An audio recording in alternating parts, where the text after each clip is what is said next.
Bismillahirrahmanirrahim. Assalamualaikum warahmatullahi wabarakatuh.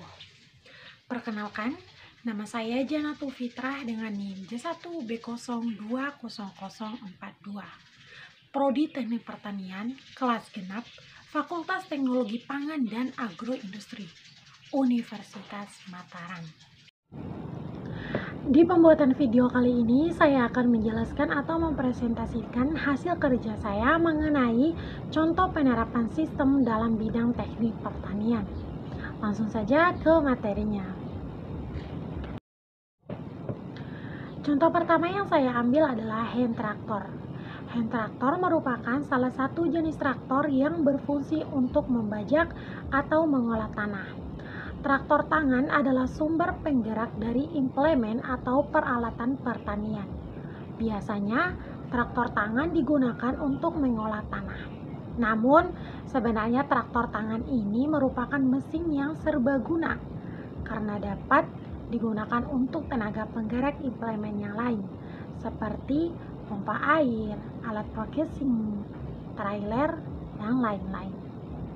Unsur-unsur sistem dalam hand traktor atau traktor tanah. Yang pertama adalah subsistem. Adapun beberapa subsistem dalam hand traktor yaitu as roda, pelindung samping, penahan lumpur, pengikat batang rider, handle pengikat roda belakang, tuas belok kanan, handle utama, tuas gas atau akselerasi, handle pembantu, pemindah kecepatan cakar, tuas kopling utama, pemindah kecepatan jalan, tuas penyangga depan, gantungan pisau rotari, kotak rantai pembantu, lampu, puli penegang, penyangga depan, penyangga mesin, pelindung depan, puli mesin, V-bolt, puli utama, pelindung V-bolt, tutup kotak peralatan, tombol lampu, tuas belok kiri, pengatur roda belakang, ban, bajak atau plow, bajak berputar, rotari, garu atau harrow, penggulut atau ridger, papan perata, dan roda besi. Yang kedua, interaksi. Traktor mengolah tanah dengan memanfaatkan sumber energi dan tenaga dari penggerak seperti yang berasal dari motor diesel. Dan terdapat beberapa bagian yang terhubung seperti garu dan juga bajak piring.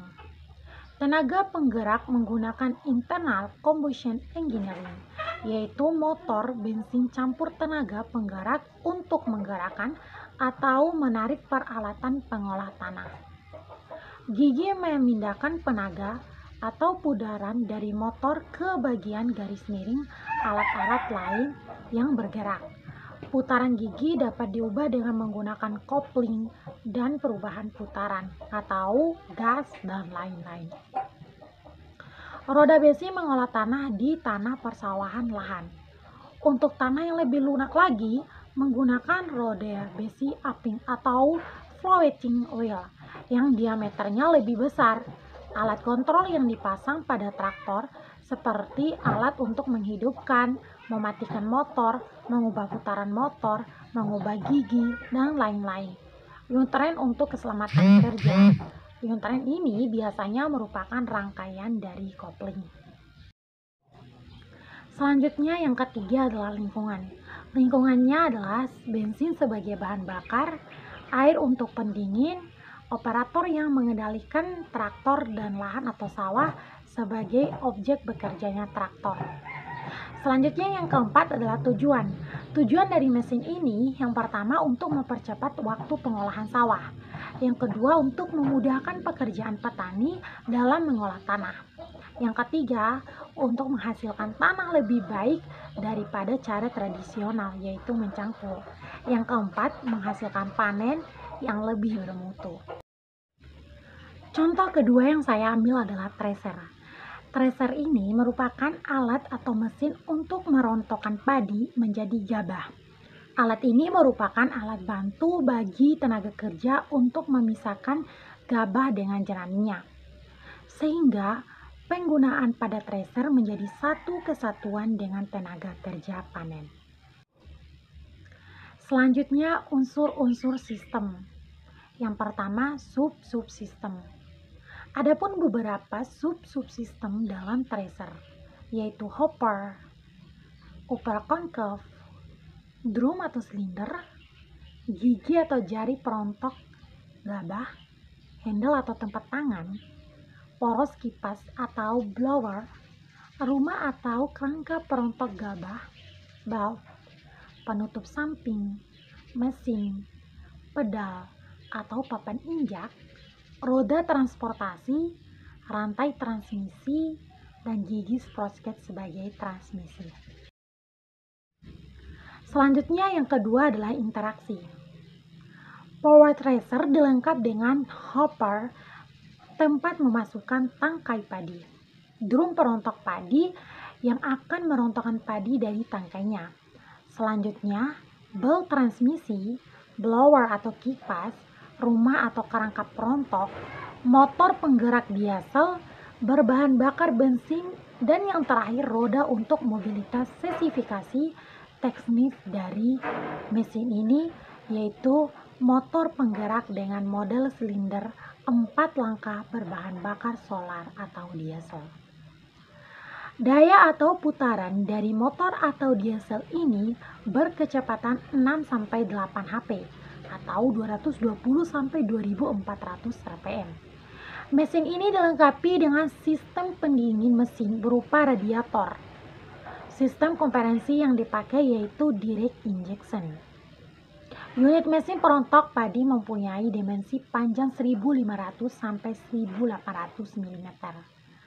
Lebarnya 900 sampai 1300 mm dan tingginya 1100 sampai 1500 mm.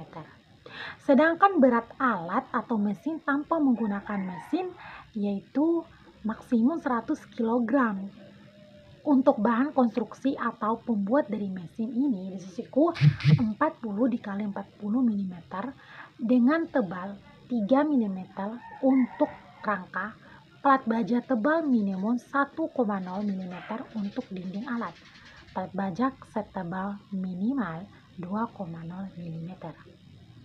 Untuk penutup silinder dan kawat baja atau besi, bekel 6 mm untuk saringan. Sementara itu untuk silinder perontok diameter antara 280 sampai 320 mm. Jumlah gigi perontok sebanyak 8 sampai 12 buah per baris. Dengan lebar silinder antara 650 sampai 750 mm. Tinggi gigi perontok antara 65 sampai 75 mm. Dari jarak antara gigi perontok sekitar 50 sampai 70 mm. Putaran poros silinder perontok tersebut antara 600 sampai 700 rpm. Selanjutnya yang ketiga adalah lingkungan. Lingkungannya terdapat tenaga listrik sebagai sumber energi, operator atau petani sebagai pelaksana, dan tanaman padi, kedelai, kacang tanah, dan lainnya sebagai objek tujuan utama. Yang keempat adalah tujuan.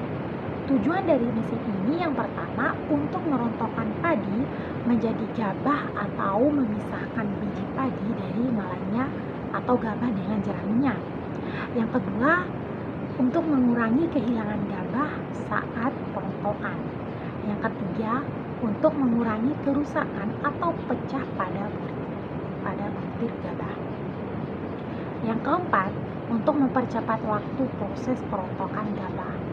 Dan yang kelima, untuk memberikan keuntungan yang lebih lagi pada petani. Itulah presentasi atau penjelasan dari saya. Lebih dan kurangnya mohon dimaafkan. Wabillahi taufiq wal hidayah. Wassalamualaikum